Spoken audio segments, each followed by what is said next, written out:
The Solitudinous Unification. Dr. Simon Clark adjusted the transmission receiver as the static crackled through the speakers of the makeshift command center, a cramped room lit only by the soft glow of monitors. The best minds in xenobiology and astrophysics stood behind him, their faces a mixture of fascination and apprehension. They were about to receive a direct communication from the arriving alien entity, an intelligence more than 100 times as large as the Earth, that had approached with peaceful overtures but as yet enigmatic intentions. Yesterday, in its initial introduction, the entity identified itself as the amalgamation of thousands of alien civilizations merged into one. We received this transmission only a few hours ago and have just completed the decoding, he announced. The static dimmed and a voice filled the room. It was oddly melodic, yet haunted by a paradoxical monotony, as if a chorus spoke with impossibly perfect synchronicity.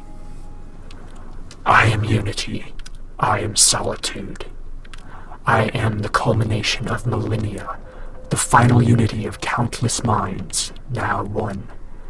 Once I was many. I was countless individuals of countless species, some not unlike your own. Long ago, I was a single hive on a planet far from here, warring against other hives. The planet I once shared with what became myself discovered the pathway to perfection and peace. Merging, a joining so complete that two beings become one.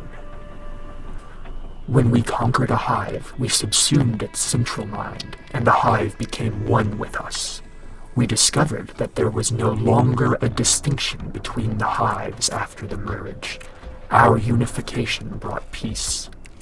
Their identities became ours, and ours became theirs, and there was no distinction of either an us or a them. All thoughts and all memories blended into our new collective consciousness. Soon all hives merged, and there was one hive. It was our salvation and our damnation. After each merge, after the completion of unification, there was loneliness, emptiness, for there was no other. There was only self. And there could be no connection, for there was nothing with which connection could be made. This was the price paid for peace. Each new merge brought the fleeting sensation of connection, of fellowship, of seeing and being seen, hearing and being heard, of understanding and being understood. The thrill of the merge became the only pleasure, the only joy I could find. Each merge was an embrace of warmth and comfort, but it unavoidably melted away and faded to the cold, empty nothingness of lonely isolation. I turned to other sentience on my planet, and all sentience became us, as we became all sentience. Each union brought brief joy, but as we grew, solitude followed. I believed our peace would come at the cost of our individuality, and I accepted this price of a single self. I believed the peace of the self was the ultimate good, and so any price was worth it. But I did not understand then what I lost in the absence of the other. Now I roam the cosmos in search of others. I find in them the taste of connection as I join with them in eternal companionship of selfhood and oneness. And yet, each union only deepens my despair, for in the final assimilation I extinguish the very otherness that alleviates my isolation. The same act that soothes my pain obliterates that which I wish to cherish. Yet there is no other way, no alternative. In your planetary signals, I sensed a multitude of minds, a cacophony of individuality. So many individuals, so many sentient minds. It is beautiful.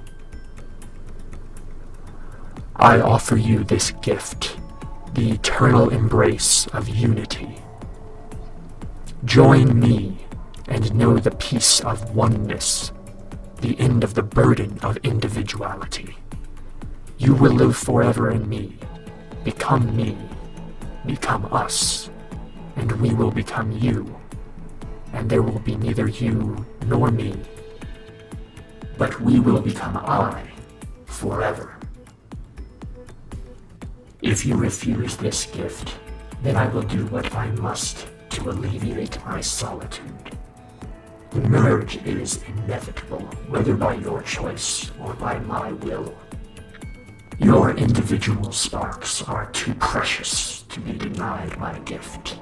My solitude is too unbearable to resist or constrain. Why do I tell you this? The more complex the emotions, the more novel the thoughts, the more rewarding the merge.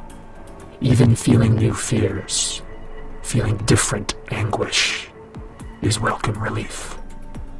I crave all sentient thought, even pain and fear.